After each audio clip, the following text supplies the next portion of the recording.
course of this year, as we lifted off and got into the course of the year, and we saw how strong inflation was and how persistent, it was very important to move quickly. In fact, the speed, the pace with which we were moving was the most important thing.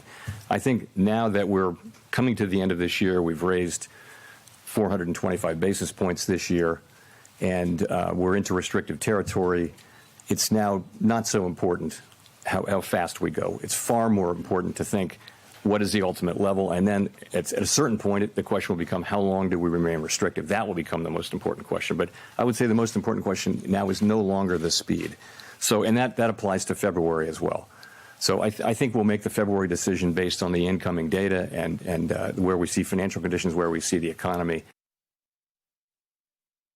There's an expectation, really, that the services inflation will not move down so quickly, so that we'll have to stay at it, so that we may have to raise rates higher to get to where we want to go. And that's really why we are writing down those high rates and why we're expecting that they'll have to remain high for a time. Our focus right now is really on moving our policy stance to one that is restrictive enough to assure a return of inflation to our 2% goal over time. It's not on rate cuts.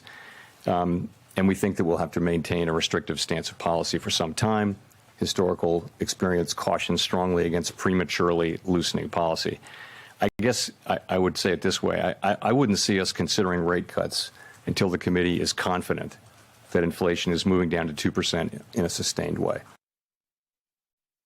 To the extent we need to keep rates higher and keep them there for longer, and inflation, moves up higher and higher, I think that narrows the runway. But lower inflation readings, if they persist in time, could certainly make it more possible. So I don't think anyone knows whether we're going to have a recession or not, and if we do, whether it's going to be a deep one or not. It's not knowable.